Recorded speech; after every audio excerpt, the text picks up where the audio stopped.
Okay okay right. Venkateswara నమస్కారం అండి. మొత్తం మీద కులగణన సర్వే పూర్తిగా జరిగిందని చెప్పేసి కాంగ్రెస్ పార్టీ చెప్తోంది. కొంతమేర 3.1% మాత్రం జరగలేదు, మిగతా అంతా జరిగింది. దీంట్లో రాహుల్ గాంధీ ఆకాంక్ష మేరకు, కోరిక మేరకు మేము కులగణన పూర్తి చేస్తాం, ఇది రాబోయే రోజుల్లో కేంద్ర ప్రభుత్వానికి కూడా పంపిస్తాం, దేశం మొత్తం చేయాలనేది వాళ్ళు డిమాండ్ వినిపిస్తోంది. దీని మీద మీకు ఏమైనా అభ్యంతరాలు ఉన్నాయా? Good evening panel members and genius Telugu వ్యూవర్స్కు.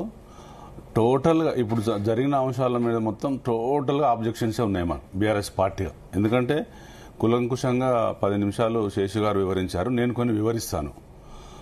కులగణన, బీసీ కులగణన చేయడానికి డెడికేషన్ కమిషన్ వేసింది హైకోర్టు. కానీ ఈ రాష్ట్రంలో 2 కమిషన్లు ఉన్నాయి, ఒకటి నిరంజన్ గారి కమిషన్, ఒకటి డెడికేషన్ కమిషన్. దానికి స్వయం ప్రతిపత్తి ఉందా, దీనికి స్వయం ప్రతిపత్తి ఉందా అనేది రాష్ట్ర ప్రభుత్వం చెప్పలేకపోతుంది. ఇంకొక అంశం ఏంటంటే దాదాపు ఎస్సీలు 17%, ఎస్టీలు 10%, బీసీలు 46%, మైనార్టీలు 10% అని చూపించారు. ఇది absolutely 100% wrong information government sub committee report ఇస్తున్నది. బీసీలో 56% ఉంటారు ఇలా మనం లెక్కలు వేసుకుంటే. ఇంకొక అంశం ఏంటంటే నిజంగా కాంగ్రెస్ ప్రభుత్వానికి కామారెడ్డి డిక్లరేషన్ మీద నిజాయితీ ఉంటే, ఈ రేవంత్ రెడ్డి గారికి, రాహుల్ గాంధీ గారికి నిజాయితీ ఉంటే ఈ తెలంగాణలో సంచార జాతుల వాటా తేల్చండి, సంచార జాతులది, సేవా కులాల వాటా తేల్చండి, ఉత్పత్తి జాతుల కులాల వాటా తేల్చండి, వృత్తి కులాల వాటా తేల్చండి. మీరు డిక్లరేషన్ అని పేరు చెప్పేసి తెలంగాణ ప్రజలను మొత్తం మోసం చేస్తున్నారు. మీ గవర్నమెంట్ అడ్మినిస్ట్రేషన్ కు రావడం లేదు.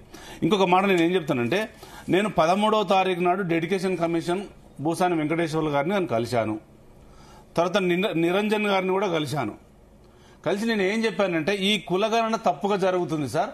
ఇక్కడ దాదాపుగా 3 జిల్లాల్లో 20 లక్షల మంది పద్మశాలీలు సూరత్ కు, గుజరాత్ కు, భీమండికి, సోలాపూర్ కు వలస పోయడానికి పోయారు. ఇక్కడ ఆధార్ కార్డులు, కుటుంబ సర్వే ఇక్కడనే ఉంది, దీని మీద ఎంక్వైరీ చేయండి అంటే వాళ్ళు ఏమన్నారంటే, సార్ మీరు ఇప్పుడు వచ్చి ఇంతకు ముందు రావద్దా సార్ అన్నారు. అంటే గవర్నమెంట్లో నేనున్న వాళ్ళని సమాధానం చెప్పాలి.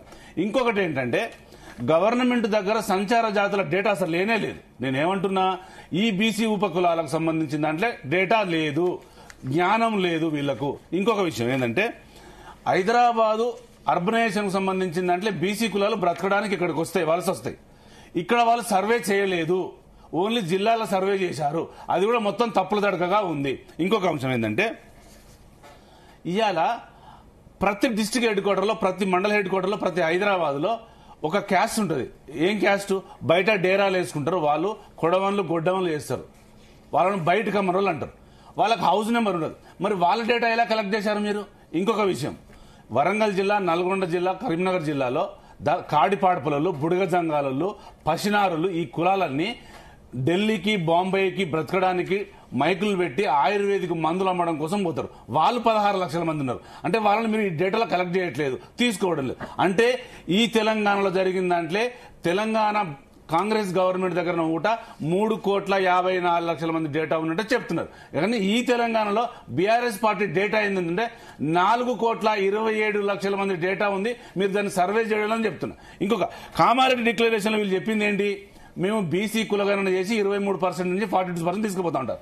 మీకు నిజాయితీ ఉంటే నిన్నటికి నిన్న ఎమ్మెల్సీ ఎలక్షన్లలో 2 ఎమ్మెల్సీలు ఓసీలకు ఇచ్చారు, అది నిజాయితీ కనబడట్లేదా మీకు? ఇంకొక అంశం ఏంటంటే, భూసాని వెంకటేశ్వరరావు గారికి, నిరంజన్ గారికి ఈ బీసీల మీద న్యాయంగా చేయాలంటే, నేను ఆ రోజు ఇచ్చిన స్టేట్మెంట్లా అప్పుడు ఏం చెప్పారు మీరు? మేము ఎంఆర్ఓలకు, ఎండిఓలకు, ఆర్డీఓలకు, కలెక్టర్లకు హైదరాబాద్ లో భౌగోళిక అవగాహన సదస్సు పెడతాము బీసీ కులగణన మీద, మీరు కొంచెం మా కోఆపరేట్ చేయండి అని చెప్పారు. ఏం మర్చిపోయారు? పెట్టలే. ఎందుకు పెట్టాలని చెప్పి నేనంటే, సంచార జాతులు, సేవా కులాలు, ఉత్పత్తి జాతులు మొత్తం 139 కులాలు ఈ దేశం నుంచి తెలంగాణలో కనపడుతున్నాయి. వాటి డేటా మీ దగ్గర ఉందని అడిగినా రైట్ ఇన్ఫర్మేషన్ ఆగితే లేదు. ఇలా బీసీ ఏళ్ళే 33 కులాలు, 34 కులాలు ఉంటాయి. కాంగ్రెస్ గవర్నమెంట్ ఈ 14 నెలలే కాదు, కాంగ్రెస్ గవర్నమెంట్ 80 సంవత్సరాలలో 60 సంవత్సరాలు వాళ్ళే పరిపాలించారు కదా, వాళ్ళ దగ్గర డేటా ఉండాలి కదా. పోనీయండి, ఓకే, వదిలేద్దాం. ఇవాళ బీఆర్ఎస్ పార్టీగా 2014లో మా గవర్నమెంట్ వస్తే మేము 2015లో కుటుంబ సర్వే చేసినాం.